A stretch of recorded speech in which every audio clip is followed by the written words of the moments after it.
Hello everyone. So ఇప్పుడు మనతో పాటు pain physician doctor Dheeraj Kumar గారు ఉన్నారు. Let's talk to him. Hello doctor. Hi. Hello అండి. How are you? I'm good. Fine. So doctor, అంటే before we proceed for the questions, అసలు first ఈ pain management అంటే ఏంటి అన్నది బేసిక్ డౌట్. అంటే ఇది ఫిజియోథెరపీ కిందకే వస్తుందా లేదా మెడిసిన్ లో ఇంకా వేరే ఏదన్నా బ్రాంచ్ ఇది? It's a good and valid question అండి. ఎందుకంటే పెయిన్ ఫిజిషియన్స్ కి చాలా మంది డైలీ అడిగే క్వశ్చన్స్, అంటే మీరు ఫిజియోథెరపిస్టా లేకపోతే ఇంకేమైనా ఆయుర్వేదిక్ ఇది అడుగుతూ ఉంటారు. But this is an allopathic branch. After MD anaesthesia specialisation అయ్యాక it's a super speciality branch.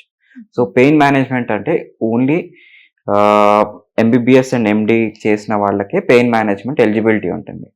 So physiotherapy అంటే వాళ్ళకి ఫిజికల్ థెరపీ ద్వారా, ఎక్సర్సైజ్ ఆర్ రీహాబిలిటేషన్ ద్వారా కలిగజేసే పెయిన్ రిలీఫ్ని దాన్ని ఫిజియోథెరపీ అంటాం.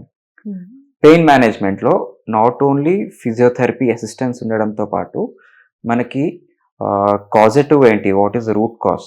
ఇప్పుడు సపోజ్ మనకి నీ జాయింట్ పెయిన్ ఉన్నా కానీ, డిస్క్ బల్జ్ ఉన్నా కానీ రూట్ కాజ్ ఏంటి, దానికి ఎలా ఐడెంటిఫై చేస్తాం, దాన్ని ఎగ్జామినేషన్ ఉంటుంది, దానికి ఎగ్జాక్ట్గా ఎలాంటి ట్రీట్మెంట్ ఉంటుంది. And beauty of pain management అంటే దీంట్లో పెయిన్ని మేనేజ్ చేయడం, అంటే దాన్ని పెయిన్ తెలియకుండా చేయడం, లైక్ సర్జరీ లేకుండా, ఎటువంటి కోత లేకుండా మందుల ద్వారా కానీ, లైఫ్ స్టైల్ రీహాబిలిటేషన్తో కానీ, or small minimal invasive interventions ఉంటాయి, లైక్ రేడియో ఫ్రీక్వెన్సీ అబ్లేషన్ అనడం కానీ, ఇంజెక్షన్స్ ద్వారా కానీ, పిఆర్పి పద్ధతి ద్వారా, ఇలాగ రకరకాలుగా చాలా హైలీ అడ్వాన్స్డ్ స్కిల్ ఉన్న సబ్జెక్టే ఇది pain management. So pain management తోటి చాలా మందికి యంగ్ అడల్ట్స్ నుంచి పెద్దవాళ్ళ దాకా ఎటువంటి సర్జరీ లేకుండా వాళ్ళకి పెయిన్ నుంచి రిలీఫ్ ఇవ్వడమే pain management. Okay, fine. So will talk about your journey doctor of becoming a doctor, and me journey ఎలా ఉండింది and what's the inspiration behind choosing this profession? So మనకి డైలీ చూస్తూనే ఉంటాం, చాలా మందికి మనకి బయట ఫర్ ఎగ్జాంపుల్ ఎవరినైనా చూసినా కానీ కుంటుతో నడుస్తూ ఉంటారు. ఏమైందమ్మా కుంటుతూ నడుస్తున్నావు, ఎందుకు ఇట్లాగా ఉంటున్నారంటే నాకు ఆపరేషన్కి వెళ్ళే ఉద్దేశం లేదు అంటారు, ఆర్ నడుం పట్టుకుని తిరుగుతూ ఉంటారు, లేకపోతే క్రానిక్గా బెల్ట్ వేసుకుని తిరుగుతూ ఉంటారు. ఎందుకు అంటే నాకు నడుము నొప్పి వస్తుంది, బెల్ట్ వేసుకుంటేనే బాగుంటుంది అంటారు. సో వీళ్ళందరికీ ఆపరేషన్ అంటే భయపడుతున్నారు, లేకపోతే కొంతమందికి స్ట్రోక్ ఉండొచ్చు, బైపాస్ అయి ఉండవచ్చు. సో ఇలాగా కోమార్బిడిటీస్ ఎక్కువ ఉన్న వాళ్ళకి ఆపరేషన్ అంతగా అడ్వైజ్ ఉండదు. అంటే రిస్క్ వర్సెస్ బెనిఫిట్ మనం పరిగణలో తీసుకుంటే ఆపరేషన్ రిస్క్ ఎక్కువ ఉంటుంది, బట్ వీళ్ళకి పెయిన్ రిలీఫ్ అట్లీస్ట్ 50% తగ్గినా వాళ్ళు డైలీ యాక్టివిటీస్ గలుగుతారు అనమాట. సో వీళ్ళ కోసము పెయిన్ మేనేజ్మెంట్ బ్రాంచ్ చూస్ చేసుకున్నాం అనమాట. సో వీళ్ళకి మెయిన్ టార్గెట్ ఏంటి, అట్లీస్ట్ 50-60% వాళ్ళకి పెయిన్ రిలీఫ్ తగ్గిన వాళ్ళకి డైలీ జస్ట్ వాష్రూమ్కి వెళ్ళడం, వంట చేసుకోవడం, వాళ్ళ సొంత పనులు చేసుకునేలాగా ఉంటే వాళ్ళకి సరిపోతుంది. సో ఇలాగా అబ్జర్వ్ చేసి and before going to next thing, నాది ఎండి అనస్థీషియా బ్యాక్గ్రౌండ్ ఉంటుంది. సో అనస్థీషియాలో కూడా ఫర్ ఎగ్జాంపుల్ ఒక surgeon per day 1 or 2 surgeries చేస్తారు. అనస్థీషియాలో అట్లీస్ట్ 10 సర్జరీస్కి మేము అనస్థీషియా ఇవ్వడం జరుగుతుంది. సో ఈ అనస్థీషియా ఇచ్చే క్రమంలో మనం అబ్జర్వ్ చేసిన అసలు సర్జరీ ఇండికేషన్ ఏంటి, ఈ యంగ్ ఏజ్లో సర్జరీ చేయడం ఏంటి, ఓల్డ్ ఏజ్లో సర్జరీ చేయడం ఏంటి, మాకు అనస్థీషియాలో ప్రీ అనస్థెటిక్ చెకప్ ఉంటుంది. సో వాళ్ళకి రిస్క్ స్ట్రాటిఫికేషన్ కానీ, వాళ్ళకి ఎట్లాగా పోస్ట్ సర్జరీ ఎలాగా వాళ్ళు మళ్ళీ నార్మల్గా అవుతారో ఇవన్నీ అసెస్మెంట్ ఉంటుంది. సో ఇవన్నీ పరిగణలో తీసుకుని సర్జరీ లేకుండా, రిస్క్ లేకుండా వాళ్ళకి పెయిన్ నుంచి రిలీఫ్ వస్తే చాలు అని ఒక అవగాహనతోటి పెయిన్ మేనేజ్మెంట్ లోకి రావడం జరిగింది అన్నమాట. And me experience so far and అలానే మీరు వర్క్ చేసినటువంటి వర్క్ ప్లేసెస్ గురించి? సో ఆల్మోస్ట్ నేను ఆఫ్టర్ మై ఎండి 5 years నుంచి పెయిన్ మేనేజ్మెంట్లోనే ఉన్నాను. సో పెయిన్ మేనేజ్మెంట్ అనేది ఆల్మోస్ట్ అనస్థీషియా నుంచే మనకి ఒక సిస్టర్ బ్రాంచ్ లాగా స్టార్ట్ అవుతుంది. సో దీంట్లో మనకి అల్ట్రాసౌండ్ గైడెన్స్ ద్వారా, లేకపోతే ఎక్స్రే మిషన్ ద్వారా చూసుకుని నర్వ్ బ్లాక్ చేయడం కానీ, పెయిన్ పాత్వేని బ్లాక్ చేయడం, ఇలాగా మనకి ఎండి అనస్థీషియా నుంచే మన జర్నీ స్టార్ట్ అయిపోతుంది అన్నమాట. సో బేసికల్లీ ఎండి అనస్థీషియా అనేది బెంగళూరులో చేశాను. ఇట్స్ బెంగళూరు మెడికల్ కాలేజ్ అని. It's esteemed government institute. And then after that I worked in ESI medical college మన సనత్ నగర్లో. So from there I started my journey in to the pain medicine. తర్వాత I did 1 year fellowship in my pain management. So all India ఎగ్జామ్లో ఉంటుంది IAPM అని. So it is esteemed or prestigious degree అని చెప్పుకోవచ్చు. ఎందుకంటే చాలామంది అవగాహన ఉండదు, చాలామంది దీంట్లో ఎలిజిబిలిటీ కూడా ఉండదన్నమాట. సో ఆల్ ఇండియా ఎగ్జామ్ ద్వారా మళ్ళీ కౌన్సిలింగ్ అవన్నీ అయ్యాక మనకి సీట్ అలాట్ అవుతుంది. తర్వాత 1 year ఫుల్ టైమ్ ఫెలోషిప్ చేశాక then I started my practice almost 5 years నుంచి I'm into pain management. Since 5 years. As a consultant in various super speciality and multi speciality hospital across Hyderabad. And నేను regional డిస్ట్రిక్ట్స్కి వెళ్తూ ఉంటాను, like వరంగల్కి కానీ are neighbouring states కూడా వెళ్తూ ఉంటాను. కర్ణాటకలో బీదర్ అని చెప్పేసి, గుల్బర్గా. సో అలాగా విజిట్ చేస్తూనే ఉంటాను. So my idea is to see a pain free life for all individuals అన్నమాట. That's great to hear. Yeah. So doctor, now let's get into the questionnaire and topics నాకు కొన్ని డౌట్స్ ఉన్నాయి regarding your మీరు చేసే profession లోనే general గా మనకి patients కి వచ్చే డౌట్స్ ని ఐఎమ్ పుట్టింగ్ ఫార్వర్డ్ టు. ఇప్పుడు ఓల్డ్ ఏజ్ లో మనం 50 years 60 years అలాంటి వాళ్ళకే మనం వినేవాళ్ళం నడుము నొప్పి వస్తుంది అని చెప్పి, unless and until they turn 50-60 ఏళ్ళు వచ్చే వరకు they are very much fine హెల్దీగా ఉండేవాళ్ళు. బట్ ఇప్పుడు గనక మనం చూసుకుంటే ప్రజెంట్ సినారియోలో 20 years 20 ఏళ్ళ వాళ్ళు కూడా నడుము నొప్పి వచ్చేస్తుంది, విపరీతమైన బ్యాక్ పెయిన్ వస్తుంది అని చెప్పడం మనం చూస్తూ ఉన్నాం, వింటూ ఉన్నాము. అసలు ఎందుకంటారు ఇంత డ్రాస్టిక్ చేంజ్? మనకి ఒకప్పుడు మనకి చిన్న చిన్న వస్తువులు కూడా షాప్ వరకు వెళ్ళే అలవాటు ఉంటుంది. At least 3 to 4 kilometers at stretch నడిచే అలవాటు కానీ ఇలాగ రోజు డైలీ యాక్టివిటీస్ ఉండేది. ఇప్పుడు మనకి స్విగ్గీ లైఫ్ అయిపోయింది, అన్ని ఊబర్ లైఫ్ అయిపోయింది. ఒక 100 meters వెళ్ళాలన్నా ఒక ర్యాపిడో బైక్ బుక్ చేసేస్తున్నాం. సో ఇవన్నీ మనం కొని తెచ్చుకునే డిజీజెస్ అవుతున్నాయి. లైక్ బ్యాక్ పెయిన్కి మనకి ముఖ్యంగా ప్రివెంట్ చేసుకునేది ఎలాగా, మనకి వాకింగ్ చేయడం కానీ ఎక్సర్సైజ్ ఉండడం, వీటితోటి స్పైన్ అనేది వెన్నపూస బాగా హెల్దీగా ఉంటుంది. అండ్ మనకి సైక్లింగ్ కానీ వాకింగ్ చేస్తుంటే నీ జాయింట్ కూడా హెల్దీ ఉంటుంది, నీ జాయింట్ చుట్టూ మజిల్స్ కూడా టైట్గా అవడం, దాని స్ట్రెంథనింగ్ అవుతూ ఉంటాయి. సో ఇవన్నీ మనం చేయట్లేదు, మనకు స్టాగ్నెంట్ లైఫ్ అయిపోయింది, స్విగ్గీలో బాగా డిపెండెంట్ అయిపోయింది. అండ్ మనకి వర్క్ ఫ్రమ్ హోమ్ కల్చర్ కూడా స్టార్ట్ అయ్యింది. వర్క్ ఫ్రమ్ హోమ్ లో మనకి ప్రాపర్ ఎర్గోనామిక్స్ పాటించకుండా సోఫాలో కౌచ్ అండ్ స్లౌచ్ సిండ్రోమ్ అంటాం, అంటే ఎలా పడితే అలాగా కూర్చోవడం, అండ్ మొబైల్ యూసేజ్ ఎక్కువ మెడ మీద స్ట్రెయిన్ ఒత్తిడి పడ్డము. సో దీనివల్ల సర్వైకల్ డిస్క్ బల్జెస్ అవుతున్నాయి, అండ్ లంబార్ డిస్క్ బల్జెస్ అవుతున్నాయి, మోకాలు అరుగుదల. ఇలాగా ఈ ఇన్సిడెన్స్ అనేది క్రమక్రమంగా తగ్గుతూనే వస్తుంది. ఒకప్పుడు బీపీ షుగర్ మనకు 60+ yearsలో వచ్చేది, ఇప్పుడు ఆల్మోస్ట్ 30-35 yearsకే వచ్చేస్తున్నాయి. సో ఇవన్నీ లైఫ్ స్టైల్ డిజార్డర్స్ అనేవి. ఇవి ఎక్కడ మనకి పుట్టుకతో వచ్చినది కాదు, మనం చేతులారా మనం తెచ్చుకునేవే. సో వీటన్నిటికీ మనం ప్రివెన్షన్ కానీ హెల్దీ ఫుడ్ డైట్ పాటిస్తే ఆర్ ప్రాపర్ ఎర్గోనామిక్స్ పాటిస్తే ఇవన్నీ రాకుండానే ఎర్లీగానే చెక్ పెట్టవచ్చు.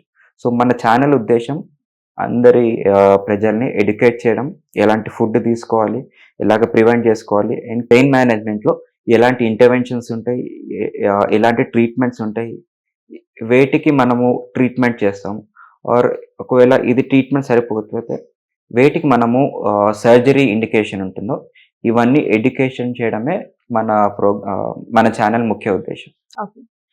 డాక్టర్, అసలు ఈ బ్యాక్ పెయిన్ అన్నది ఎందుకు వస్తుంది, దాని సిమ్టమ్స్ ఎలా ఉంటాయి, and at the same time ఒకవేళ అది సయాటికా అయితే గనక దాన్ని ఎలా ఐడెంటిఫై చేయొచ్చు, ఎలా గుర్తించవచ్చు దాన్ని?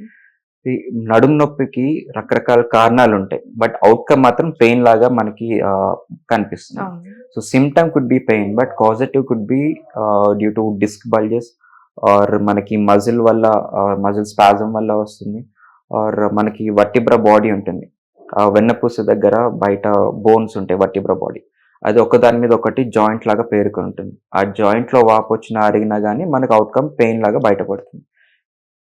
ఒకవేళ సయాటికా అంటే ఏమవుతుంది, డిస్క్ బల్జ్ అవ్వడం కానీ, డిస్క్ డీజనరేషన్, డిస్క్లో ఉన్న పల్ప్ వచ్చి బయట నర్వ్ మీద ఒత్తుకోవడం వల్ల ఆ నర్వ్ ఎక్కడైతే ఇది సిగ్నల్ ఉంటుందో ఆ చోటంతా మనకి తిమ్మిరి వచ్చినట్టు, గుంజినట్టు ఆర్ లాగినట్టు అలాగా సిమ్టమ్స్ ఉన్నాయి. దీన్ని సయాటికా అంటాం. కొంతమందికి చాలా బరువు అయిపోవడము, స్పర్శ తెలియకపోవడము, ఆర్ బటక్స్ దగ్గర బాగా స్పర్శ లేకపోవడం ఉంటుంది. సో ఇవన్నీ వార్నింగ్ సైన్స్ అన్నమాట. సో వీటికి సర్జరీ ఉత్తమం. ఇవి కాకుండా మనకి పెయిన్ తగ్గించుకోవాలి, ఆహ్, మనం డైలీ లైఫ్ స్టైల్‌లో పెయిన్ లేకుండా ఉండాలి అంటే పెయిన్ మేనేజ్‌మెంట్‌లో చాలా బ్యూటిఫుల్ ట్రీట్మెంట్స్ ఉంటాయి. సో సయాటికా అంటే డిస్క్ బల్జ్ అయ్యి నర్వ్ మీద ఒత్తిడి రావడం. సో నర్వ్ మీద ఒత్తిడి అయినప్పుడు నర్వ్ ఎక్కడెక్కడైతే అది దాని సిగ్నల్స్ ఉంటాయో అక్కడంతా మనకి తిమ్మిరొచ్చినట్టు, గుంజినట్టు, షాక్ వచ్చినట్టు, మొద్దుబారినట్టు ఉంటుంది. దాన్ని సయాటికా అంటాం. బట్ కొంతమందికి బ్యాక్ పెయిన్ అక్కడే ఉంటుంది. కింది వరకు రాదు. సో దీనికి మూల కారణం ఏముంటుందంటే వర్టిబ్రా బాడీ, ఫెసెట్ జాయింట్ అరుగుదల అంటాం. ఆర్ మజిల్ స్పాజమ్ ఉండొచ్చు. ఆర్ వాళ్ళకి మయోఫేషియల్ పెయిన్స్ అంటాం. అంటే మనకి స్ట్రక్చరల్ డ్యామేజ్ ఏం లేకున్నా గానీ మజిల్స్‌లో కొన్ని కాంట్రాక్షన్స్ ఉండొచ్చు. ఆర్ వాళ్ళు చేసే పని ద్వారా మజిల్ క్యాచ్ ఉండొచ్చు. సో ఇవి దీర్ఘకాలికంగా వదిలేస్తే అవి కూడా బ్యాక్ పెయిన్‌కి ఆస్కారం అవుతుంది. సో బ్యాక్ పెయిన్‌కి మోస్ట్ ఇంపార్టెంట్ అందరిలో తెలిసేదంటే సయాటికా. సయాటికా చాలా మందికి వస్తూనే ఉంటుంది. యంగ్ అడల్ట్స్ నుంచి పెద్దవాళ్ళ దాకా సయాటికాతో చాలా బాధపడుతూనే ఉంటారు. బట్ అది తొందరగా దాని సింప్టమ్స్ గుర్తించి దానికి కావాల్సిన ప్రికాషన్స్ తీసుకుంటే మెడిసిన్స్ అండ్ జస్ట్ ప్రికాషన్స్ తోటే వాళ్ళకి ఆల్మోస్ట్ 80-90% మందికి సర్జరీ లేకుండానే ఇంట్లోనే వాళ్ళకి పెయిన్ మేనేజ్మెంట్ అయిపోతుంది.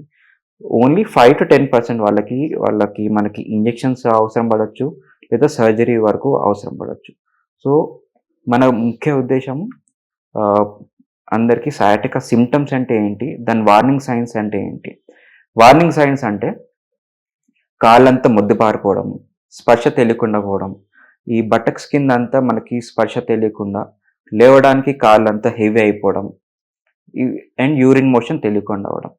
ఇవి ఎప్పుడైతే వార్నింగ్ సైన్స్ ఉంటాయో అప్పుడు మాత్రం ఖచ్చితంగా సర్జరీకెళ్ళాలి. ఇవన్నీ లేకపోతే మనం పెయిన్ మేనేజ్‌మెంట్ ద్వారా దీన్ని ట్రీట్మెంట్ కూడా చేసుకోవచ్చు. ఓకే. సో పెయిన్ మేనేజ్‌మెంట్‌లో మరి బ్యాక్ పెయిన్‌కి ఎలాంటి ట్రీట్మెంట్ ఉంటుందండి? ఈ పెయిన్ మేనేజ్‌మెంట్‌లో మనకి ఫస్ట్ పేషెంట్ ఒక సింప్టమ్స్ అర్థం చేసుకోవాలి.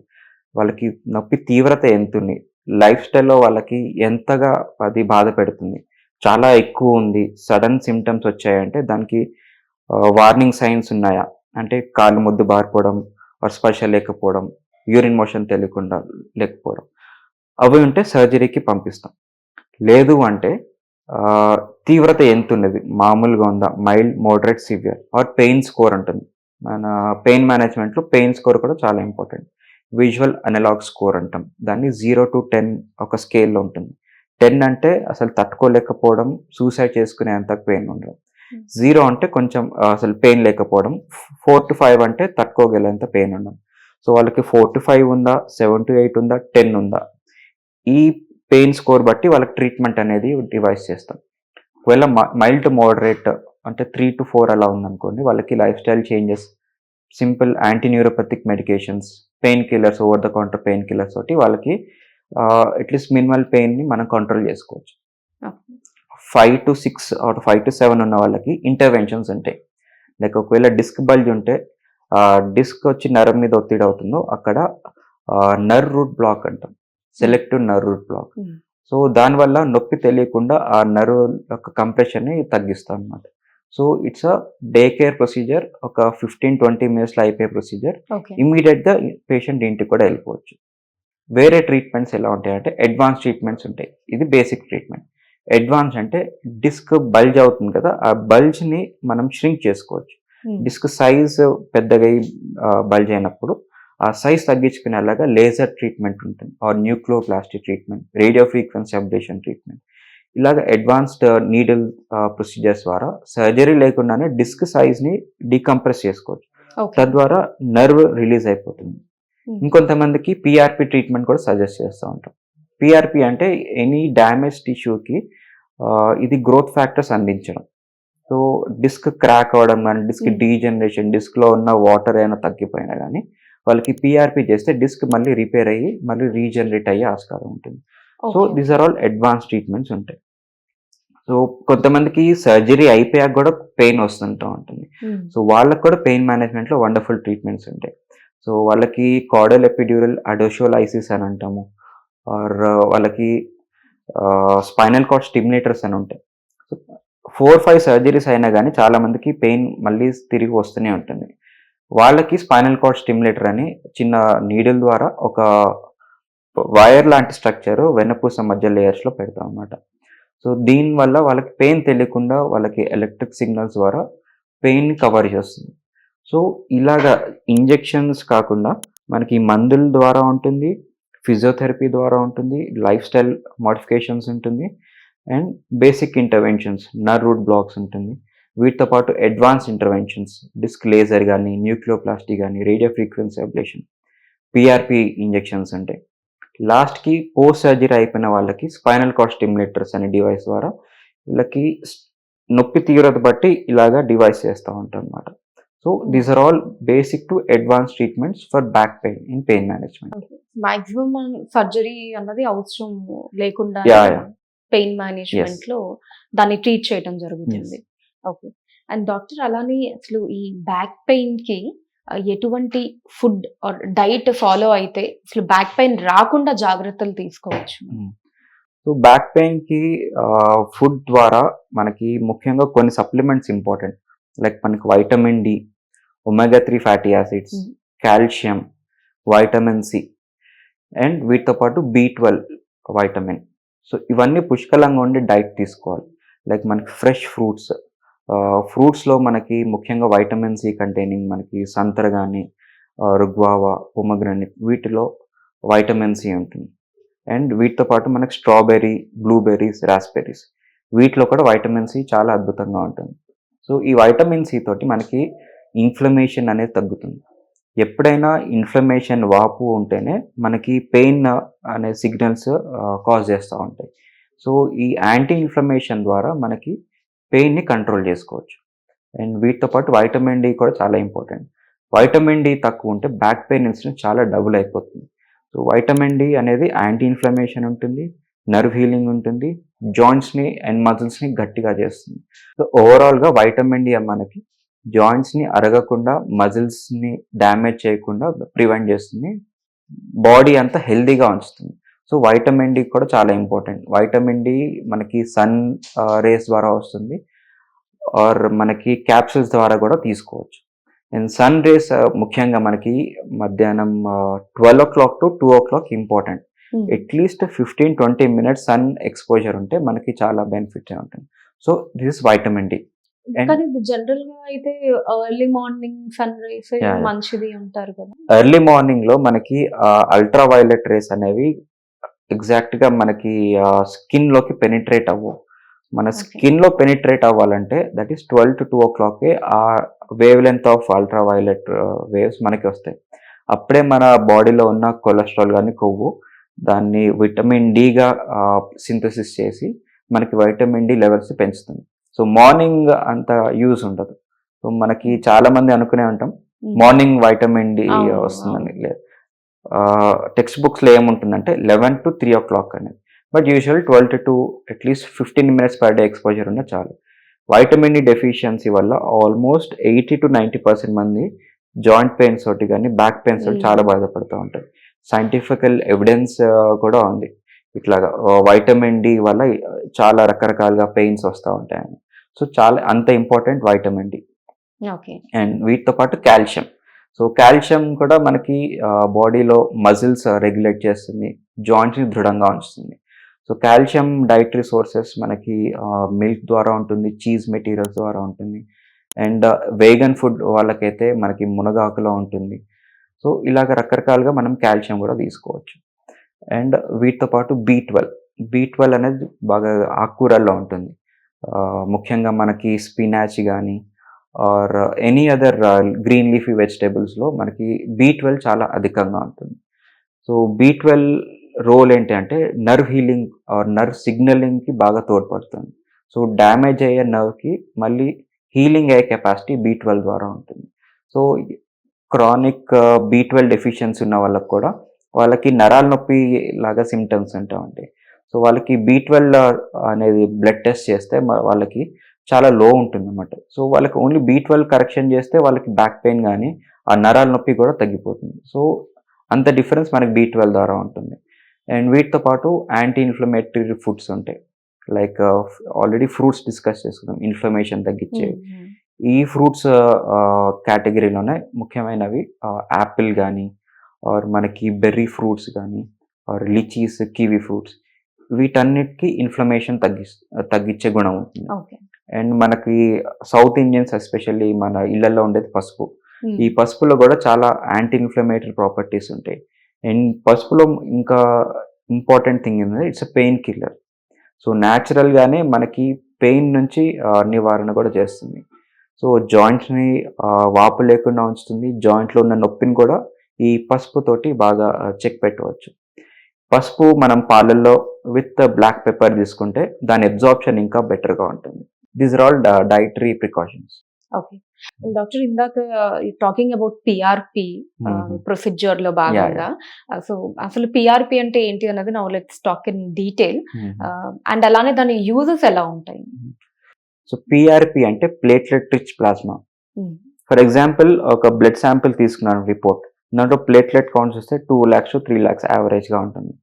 సో దీన్నే మనము ఒక 20-30 ml బ్లడ్ తీసుకుని దాన్ని మనము ప్రాసెసింగ్ చేయాలి, సెంట్రిఫిగేషన్ అంటాం. ఈ సెంట్రిఫిగేట్ చేసినప్పుడు దాన్ని ఆల్మోస్ట్ 5 times మల్టిప్లై అవుతుంది అనమాట, అంత కాన్సన్ట్రేట్గా ఉంటుంది. సో దాన్ని ప్లేట్లెట్ రిచ్ ఇన్ ప్లాస్మా అంటే రెడ్ బ్లడ్ సెల్స్ కానీ వైట్ బ్లడ్ సెల్స్ అన్నీ తీసేసి ప్లాస్మాలోంచి ఓన్లీ ప్లేట్లెట్స్ మాత్రమే ఫిల్టర్ చేసుకునే పద్ధతి ప్లేట్లెట్ రిచ్ ప్లాస్మా. దీంట్లో ప్లేట్లెట్లో గ్రాన్యూల్స్ ఉంటాయి. సో ఈ గ్రాన్యూల్స్ ఎప్పుడైనా యాక్టివేట్ చేసి రిలీజ్ అయితే దాంట్లోకి గ్రోత్ ఫ్యాక్టర్స్ అనే సెల్స్ ఉంటాయి అన్నమాట. ఈ గ్రోత్ ఫ్యాక్టర్స్ అవి ఏం చేస్తాయంటే సెల్ సిగ్నలింగ్ చేస్తూ ఉంటాయి. సో ఎక్కడైతే డ్యామేజ్ సైట్ ఉందో అక్కడ మనం పిఆర్పి కనుక ఇంజెక్షన్ చేస్తే దాన్ని మళ్ళీ హీలింగ్ చేసే కెపాసిటీ ఆ సైట్కి వస్తుంది.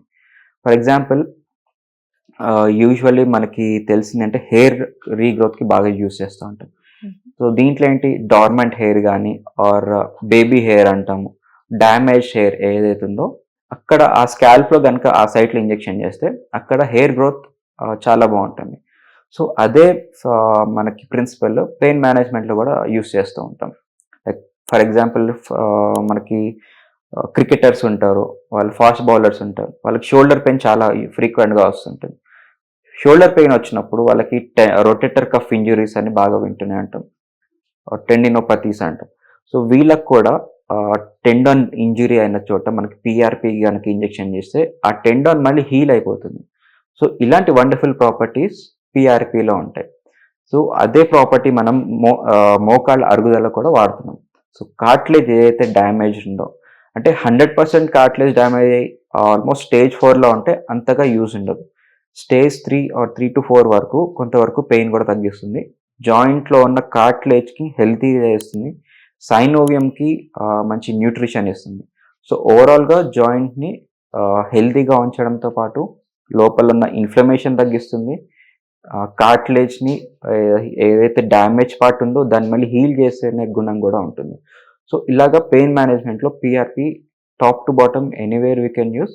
బట్ అవగాహన ఉండాలి ప్రజలకి. అంటే పిఆర్పి అంటే చాలా మంది ఏమనుకుంటారు, పిఆర్పి జస్ట్ అదే ఇంజెక్షన్ అలా అనుకుంటారు, కానీ ఇది మీ సొంత బ్లడ్లోంచి చేసుకునే పద్ధతి అనమాట. మీ బ్లడ్ ఎఫికసీ బట్టి ఆర్ మీ బ్లడ్లో ఉన్న ప్లేట్లెట్ కౌంట్స్ బట్టి ఆర్ మీ బ్లడ్లో ప్లేట్లెట్లో ఉన్న గ్రోత్ ఫ్యాక్టర్స్ కెపాసిటీ బట్టి, సెల్ సిగ్నలింగ్ కెపాసిటీ బట్టి అండ్ పిఆర్పి తయారు చేసే విధానం కూడా ఇంపార్టెంట్.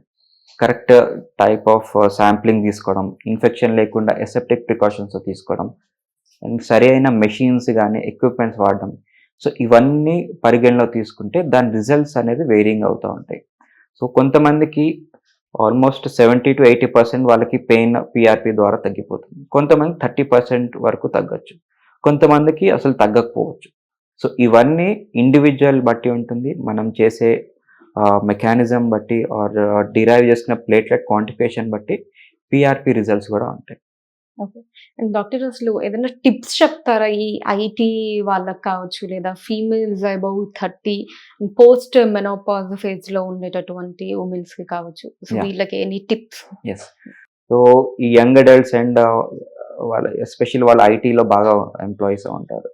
సో వీళ్ళకి వర్క్ ఫ్రమ్ హోమ్ ఆల్మోస్ట్ 70% మంది ఇప్పుడు ప్రస్తుతానికి వర్క్ ఫ్రమ్ హోమ్ చేస్తూనే ఉంటారు. So work from home IT people చాలా మంది చేస్తూనే ఉంటారు. సో వీళ్ళు ఇంట్లో ఎర్గనామిక్ చైర్ పెట్టుకోవాలి అండ్ ఎవ్రీ 40 మినిట్స్కి 10 మినిట్స్ బ్రేక్ తీసుకుని వాక్ చేయాలి.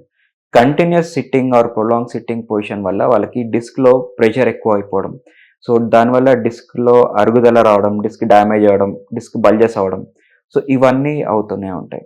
సో వాళ్ళకి ఎవ్రీ 40 మినిట్స్కి 5 to 10 మినిట్స్ వాక్ చేస్తే వాళ్ళకి స్పైన్ హెల్దీగా ఉంటుంది. అండ్ వాళ్ళకు కంప్యూటర్ స్క్రీన్ కానీ మొబైల్ స్క్రీన్ కానీ ఐ లెవెల్లో ఉండేలాగా చూసుకోవాలి. చాలామందికి కార్పల్ టనల్ సిండ్రోమ్ వస్తుంది ఎక్కువ మౌస్ యూస్ చేయడం వల్ల. వాళ్ళకి అట్లాంటి కార్పల్ టనల్ సిండ్రోమ్ రాకుండా జెల్ ప్యాడింగ్ పెట్టుకోవాలన్నమాట. సో దానివల్ల ఈ వ్రిస్ట్ మీద ప్రెషర్ తగ్గుతుంది, సో ఈ నరాల నొప్పి కూడా తగ్గిపోతుంది. అండ్ ఎవ్రీ 1 అవర్కి లెగ్ మూమెంట్స్ చేస్తూ ఉండాలి. సో కాన్స్టాంట్ కూర్చోవడం వల్ల కూడా నీ జాయింట్లో బ్లడ్ సర్క్యులేషన్ తగ్గిపోతూ ఉంటుంది. సో వీళ్ళకి జాయింట్ మూమెంట్ మొబిలిటీ ఉండాలి. అండ్ ఈ వీక్లీ 150 మినిట్స్ ఆఫ్ వర్కౌట్ ఉండాలి, exercises, either it could be cardiac or strengthening exercises కూడా ఉండొచ్చు. And dietary rich food, like మనకి B12 ఉన్న food, vitamin D, calcium and omega 3 fatty acids, ఇవన్నీ ఉన్న food తీసుకున్నా కూడా వాళ్ళకి ఇంపార్టెంట్. అండ్ ఎస్పెషలీ పోస్ట్ మెనోపాజల్లో వాళ్ళకి కాల్షియం డెఫిషియన్సీ ఉంటుంది, వైటమిన్ డి డెఫిషియన్సీ ఉంది. సో ఇవన్నీ వాళ్ళకి కరెక్ట్గా చెక్ చేసుకోవడం, ఆ లెవెల్స్ బట్టి వాళ్ళకి డాక్టర్ పర్యవేక్షణలో వాళ్ళకి కరెక్టివ్ మెడికేషన్స్ ఇవ్వడం, calcium supplementation either with food or medication, vitamin D supplementation, and వీటితో పాటు స్ట్రెంథనింగ్ ఎక్సర్సైజెస్. ఈ ఎక్సర్సైజ్ ద్వారా బ్లడ్ సర్క్యులేషన్ అవుతుంది, మజిల్స్ దృఢంగా ఉంటుంది, జాయింట్స్ కూడా దృఢంగా ఉంటుంది. సో పోస్ట్ మెనోపాజల్ వాళ్ళకి exercises important, vitamin D, calcium food supplementation కూడా ఇంపార్టెంట్. అండ్ బోన్స్ గట్టిగా ఉండడానికి స్ట్రెంథనింగ్ ఎక్సర్సైజ్ అంటే వెయిట్తో చేసుకునే ఎక్సర్సైజెస్, వీక్కి 150 minutes of exercise is important. So these are all preventive for IT people and post menopausal people. And అలానే doctor especially tailoring ఆ profession లో కనుక చూసుకున్నట్టయితే వాళ్ళకి ఇంకా ఎక్కువగా బ్యాక్ పెయిన్ వచ్చే ఛాన్సెస్ ఉంటూ ఉంటాయి, బికాజ్ ఇంకా వాళ్ళ ప్రొఫెషనే అలాంటిది కాబట్టి. సో ఏంటి వాళ్ళకి ఎటువంటి జాగ్రత్తలు తీసుకుంటే మంచిది అంటారు? టైలరింగ్ లో ప్రొలాంగ్ సిట్టింగ్ పొజిషన్ ఉంటుంది. ఎప్పుడైనా అవర్స్ టుగెదర్ కూర్చున్నప్పుడు డిస్క్ అరుగుదల ఉంటుంది, డిస్క్ డీజనరేషన్ అవుతుంది, ఆర్ డిస్క్ బల్జెస్ అవుతాయి. సో వాళ్ళకి సయాటికా చాలా మందికి వస్తూనే ఉంటుంది. సో దీనికి కావాల్సిన జాగ్రత్తలు అంటే ఫ్రీక్వెంట్గా వాకింగ్ చేయడం అండ్ ఎక్సర్సైజ్ చేయడం ఇంపార్టెంట్. అండ్ సయాటికాతో పాటు చాలా మందికి టెయిల్ బోన్ పెయిన్ వస్తుంది, అండ్ వాళ్ళకి జీటీ బర్సైటిస్ అంటాం, హిప్ జాయింట్ దగ్గర కూడా మజిల్స్లో వాపు రావడం, ఆర్ టెయిల్ బోన్ దగ్గర వాపు రావడం, అండ్ బర్సైటిస్ అంటాం, ఈ ఇషియల్ బర్సైటిస్ అని అంటాం. అది ఎక్కడ మన టెయిల్ బోన్ పక్కన ఇంకొక బోన్ ఉంటుంది, ఇస్కియం బోన్ అని, అంటే బటక్స్ కింద ఉన్న బోన్. ఆ బోన్కి మజిల్స్కి మధ్యలో వాపు వచ్చినా కానీ వాళ్ళకి బ్యాక్ పెయిన్ లాగా అయ్యే అవకాశం ఉంటుంది. సో ఓన్లీ సయాటికానే కాదు, ఈ టైలర్స్కి డిస్క్ బల్జ్ ఆర్ బ్యాక్ పెయిన్తో పాటు వాళ్ళకి టెయిల్ బోన్ ప్రాబ్లం ఉంటుంది, అండ్ బటక్స్ దగ్గర పెయిన్ వస్తుంది, హిప్ జాయింట్ పెయిన్ వస్తుంది. సో వీటన్నిటికీ వాళ్ళకి ముఖ్యంగా ప్రివెంట్ చేసుకునేది అంటే డైలీ ఎక్సర్సైజెస్. వాళ్ళకి యోగా చేసుకున్న బాగానే ఉంటుంది, దీంతోపాటు సూర్య నమస్కారాలు ఇవన్నీ చేసుకున్నా కానీ వాళ్ళకి ఓవరాల్ బాడీ మొబిలిటీ ఉంటుంది. అండ్ WHO గైడ్లైన్స్ ప్రకారం ఏం ఉందంటే at least 150 minutes of exercises, either cardiac exercises, core strengthening exercises or any weight bearing exercises also 150 minutes per week చేస్తే వాళ్ళకి పెయిన్ నుంచి ప్రివెంట్ చేసుకోవచ్చు. అండ్ వీటితో పాటు డైటరీ ఇందాక డిస్కస్ చేసుకున్నట్టు vitamin D containing food, vitamin C, calcium and omega 3 fatty acids, ఇవన్నీ పౌష్టికాహారం ఉండేలాగా వాళ్ళు డైట్ తీసుకుంటే వాళ్ళకి బ్యాక్ పెయిన్ రాకుండా ప్రివెంట్ చేసుకోవచ్చు. Okay doctor. So now let's talk about shoulder pain. అసలు ఈ షోల్డర్ పెయిన్ ఎందుకు వస్తుంది అండ్ దాని సింప్టమ్స్ ఎలా ఉంటాయి? షోల్డర్ పెయిన్ అనేది మనకి పెద్దవాళ్ళలో ఎక్కువ చూస్తూ ఉంటాం, వాళ్ళు చెయ్యి ఎత్తలేకపోవడము, ఆర్ ఎక్కువ షుగర్ ఎక్కువ ఉన్న వాళ్ళకి కూడా దాన్ని ఫ్రోజన్ షోల్డర్ అంటాం. అంటే ఏమైనా వస్తువు ఎత్తాలనుకున్నా కానీ అది ఇట్లా బాడీ అంతా కదపాల్సి వస్తుంది, ఎందుకంటే ఈ free shoulder range of movements ఉండదు. కొంతమందికి మూమెంట్ ఉంటుంది, బట్ మూమెంట్ చేస్తున్న ఒక యాంగిల్ నుంచి పెయిన్ స్టార్ట్ అవుతుంది. అంటే ఇనిషియేషన్ ఉంటుంది, ఒక యాంగిల్ వచ్చాక మళ్ళీ పెయిన్ రావడం స్టార్ట్ అవుతుంది. సో దీన్నే షోల్డర్ జాయింట్ బర్సైటిస్ అంటాం. కొంతమందికి చెయ్యి లిఫ్ట్ చేయడానికే రాదు, అది రొటేటర్ కఫ్ ఇంజురీస్ అంటాం. రొటేటర్ కఫ్ అంటే మనకి ఈ బాల్ జాయింట్ ఉంటుంది. Ball and socket joint. ఈ హ్యూమరస్ అనేది ఒక హెడ్ ఉంటుందన్నమాట. అదొక బాల్ లాగా ఆకారం ఉంటుంది. ఆ బాల్ మూవ్‌మెంట్ చేయడానికి ఒక 4-5 కండరాలు అవసరం పడతా ఉంటాయి. ఆ కండరాల్లో ఏదైనా డ్యామేజ్ అయినా కానీ ఆ పర్టిక్యులర్ మూవ్‌మెంట్ మనకి అవ్వదు. సో, దాన్ని రొటేటర్ కఫ్ ఇంజురీస్ అంటాం. ఇవి యూజువల్లీ స్పోర్ట్స్ పర్సన్స్‌కి వస్తా ఉంటాయి. సో, షోల్డర్ జాయింట్‌లో ముఖ్యంగా చూసుకునేది rotator cuff injuries, shoulder joint bursitis, frozen shoulder. ఇవి కామన్. కొంతమందికి షోల్డర్ జాయింట్ ఆర్థరైటిస్ ఉంటుంది, లేబ్రల్ టేర్ ఉంటుంది. సో, ఇవన్నీ కొంచెం రేర్‌గా వచ్చాయి. బట్ ఎక్కువ మంది పాపులేషన్‌లో 90% చూసినవి ఏంటంటే rotator cuff injuries, bursitis and మనకి frozen shoulder. Okay. Frozen shoulder ఎక్కువ షుగర్ పేషెంట్స్‌లో ఎక్కువ చూస్తూ ఉంటాం. ఫ్రోజన్ షోల్డర్‌లో ఏమవుతుంది అంటే ఒక క్యాప్సూల్ ఉంటుంది ఫ్రోజన్ మనకి జాయింట్‌లో. ఈ జాయింట్‌లో గ్లీనోహ్యూమరల్ లిగమెంట్ ఉంటుంది.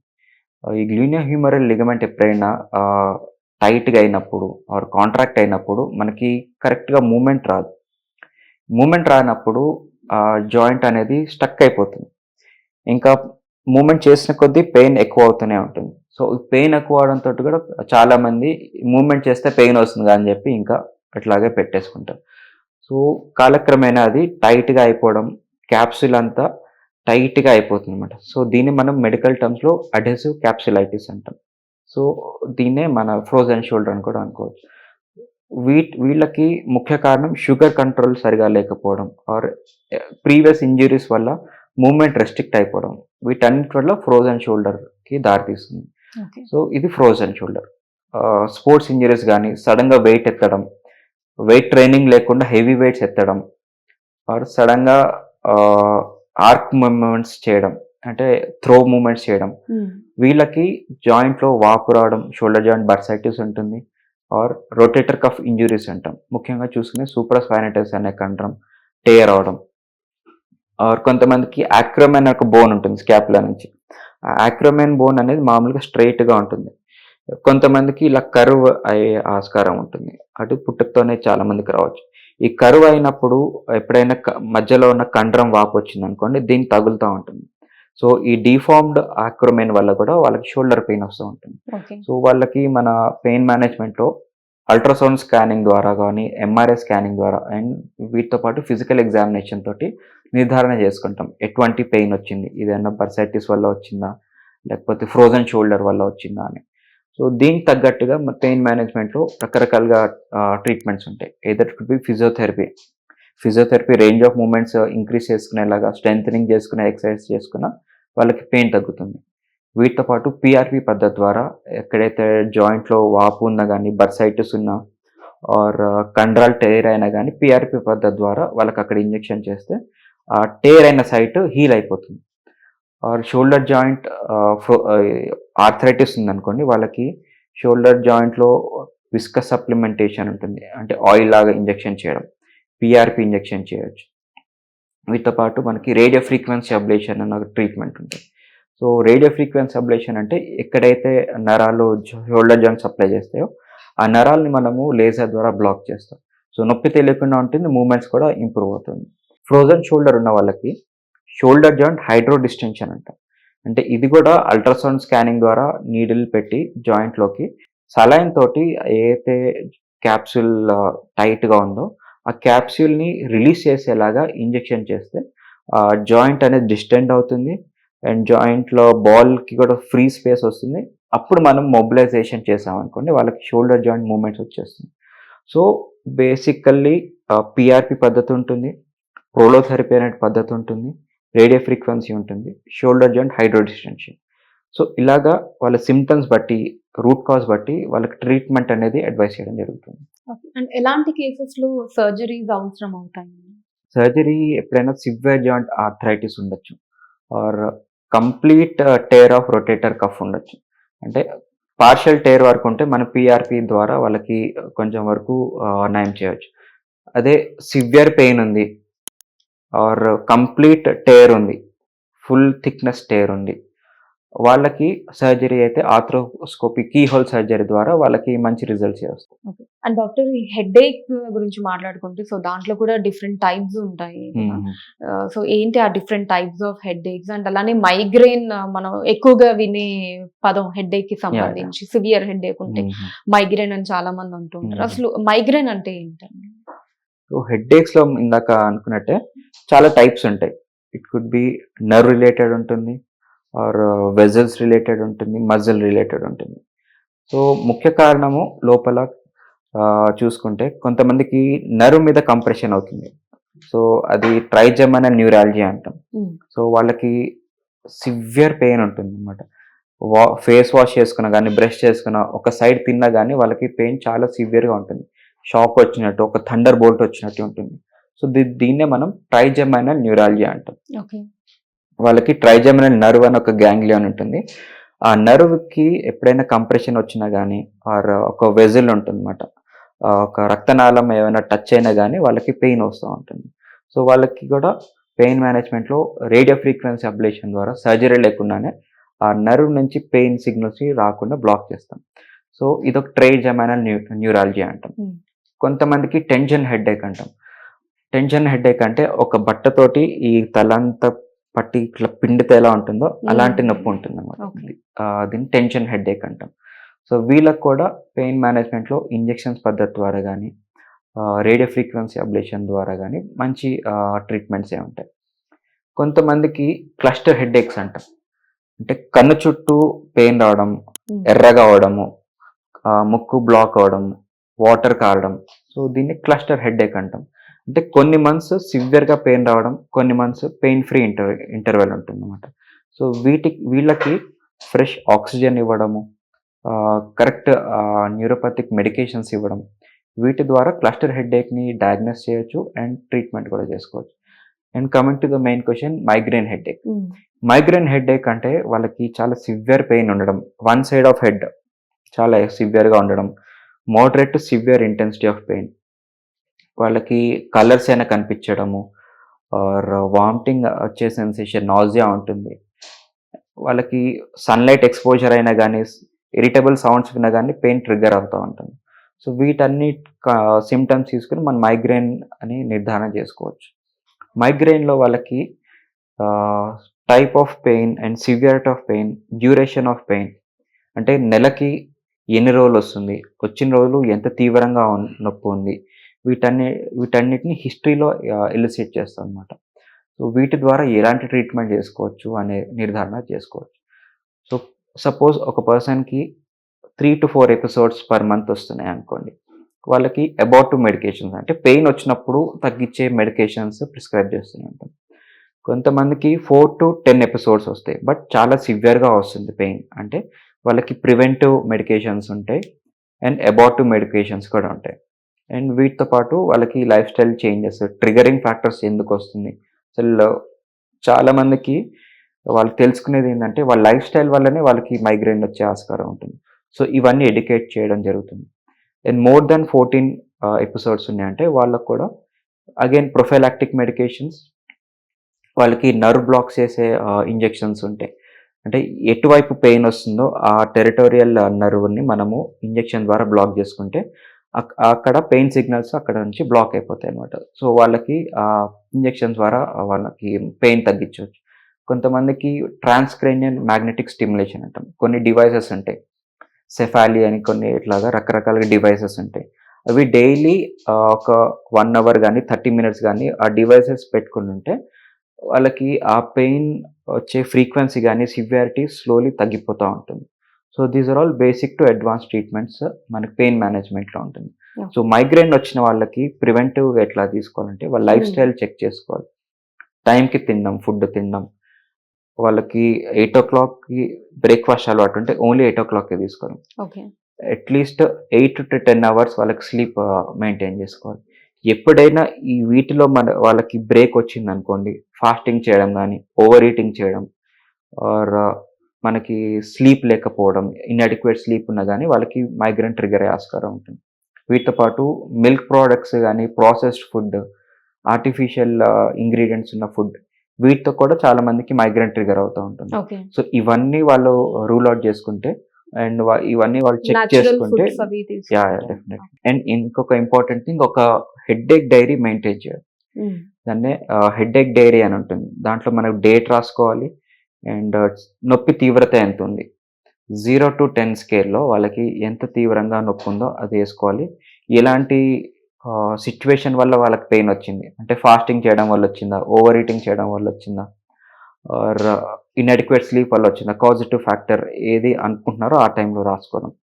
ఎలాంటి మెడికేషన్ తీసుకున్నారు, ఎంతసేపు ఆ పెయిన్ వచ్చింది, ఇలాగ డైలీ వాళ్ళు మెయింటైన్ చేసుకుంటే నెక్స్ట్ టైం విజిట్కి వచ్చినప్పుడు ట్రీట్మెంట్ కూడా అలాగా మనము మార్చుకోవచ్చు. ఈజీగా ఉంటుంది Yeah. ట్రీట్ చేయడానికి. Okay. And doctor, knee pain అంటే ఏంటి? అండ్ ఈ మోకాళ్ళు అరిగితేనే ఈ పెయిన్ అన్నది వస్తుందా? లేకపోతే ఇంకా వేరే ఏమైనా రీజన్స్ కూడా ఉంటాయా ఈ మోకాళ్ళ నొప్పికి?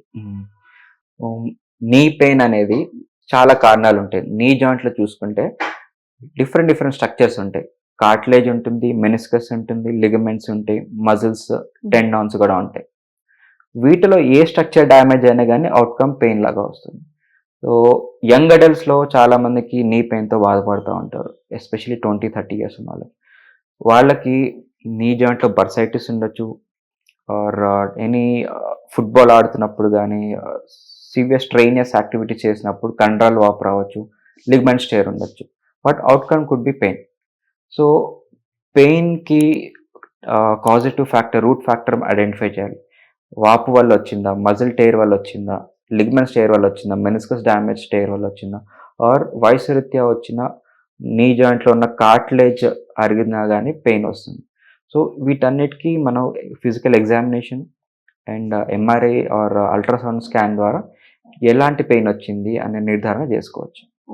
ఈ నీ జాయింట్ ఆర్థరైటిస్ అంటే ఏంటి డాక్టర్? ఆర్థరైటిస్ అంటే జాయింట్ అరుగుదల. ఈ అరుగుదల అనేది వయసు రీత్యా వచ్చిన ఆస్టియో ఆర్థరైటిస్ ఉండొచ్చు, ఆర్ కొంతమందికి ఆటో ఇమ్యూన్ డిజార్డర్స్ ఉంటాయి. సోరియాసిస్ ఉండొచ్చు, రుమటైడ్ ఆర్థరైటిస్ ఉండొచ్చు, or any other auto immune disorders. వీటి వల్ల జాయింట్లో ఉన్న సైనోవియం లైనింగ్ మీద దాడి చేయడం జరుగుతుంది.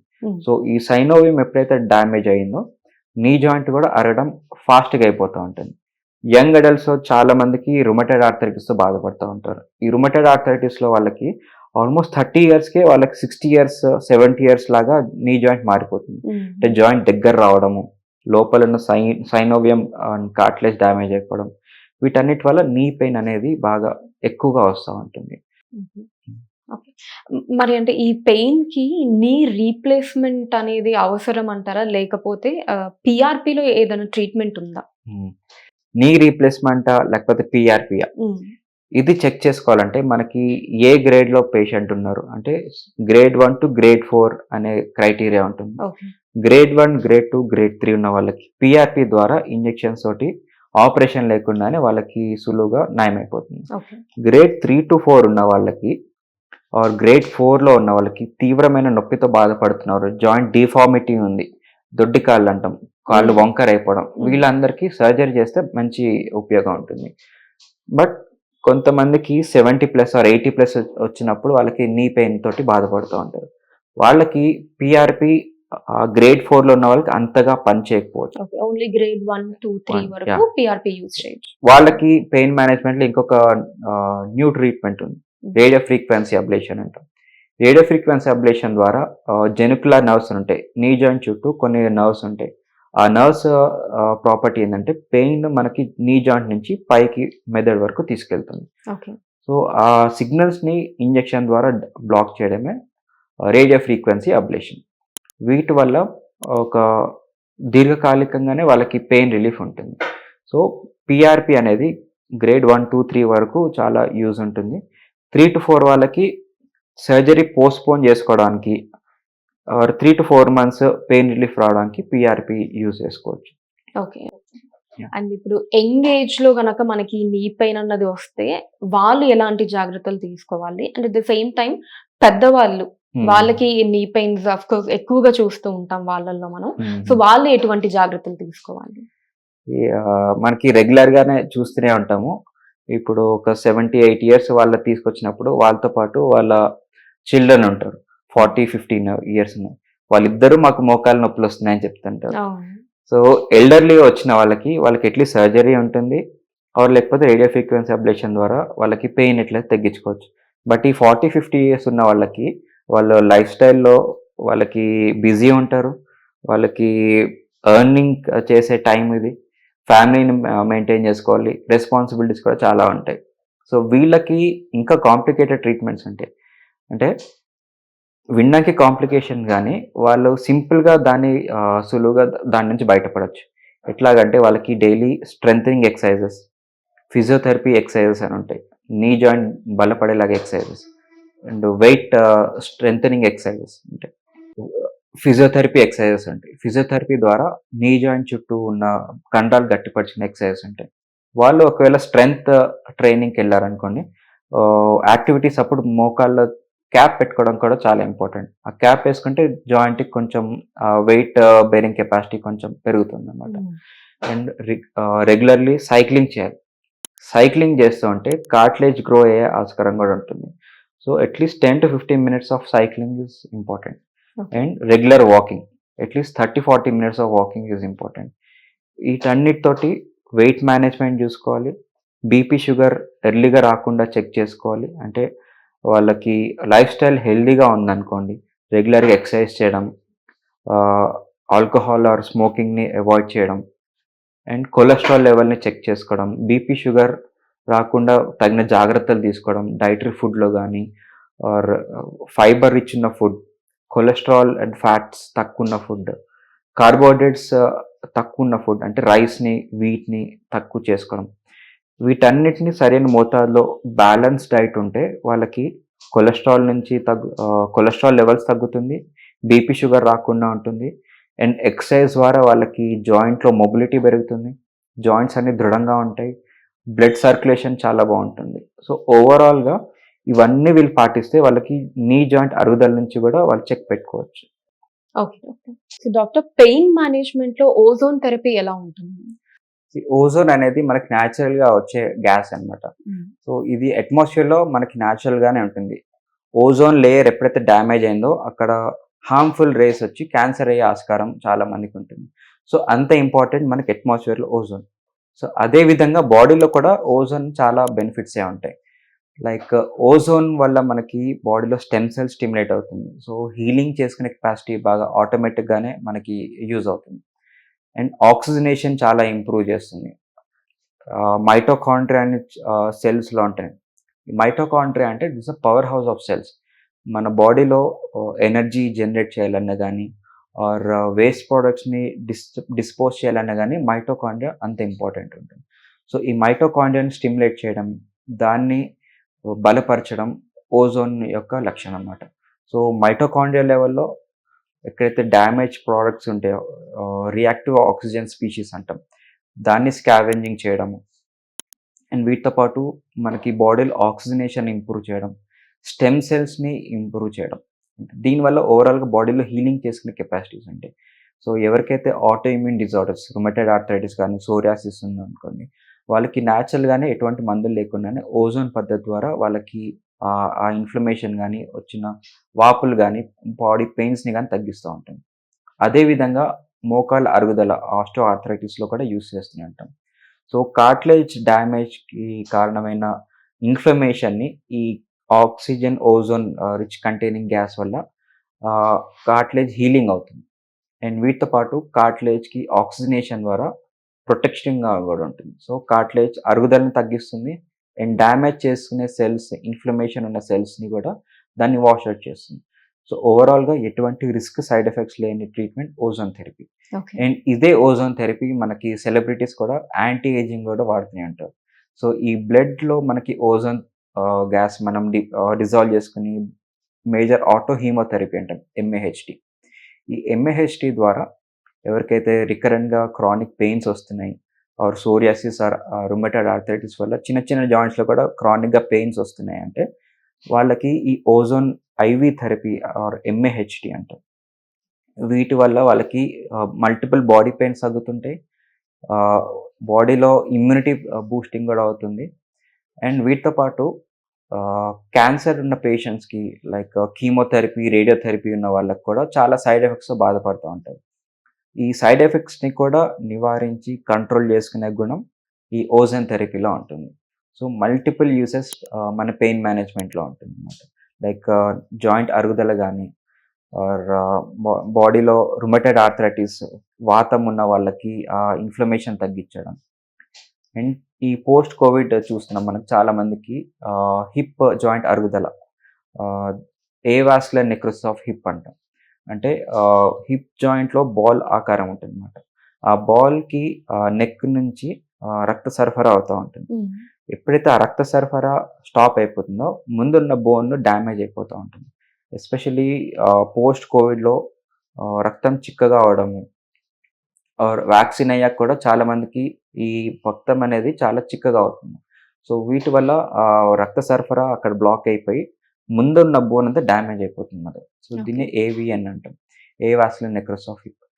వీటికి కూడా ఓజోన్ థెరపీ తోటి జాయింట్లో హీలింగ్ అవుతుంది. జాయింట్లో ఉన్న హెడ్ని మళ్ళీ ఆక్సిజనేట్ చేస్తుంది జాయింట్లో. సో ఓవరాల్గా బోన్ని స్టిమ్యులేట్ చేస్తుంది.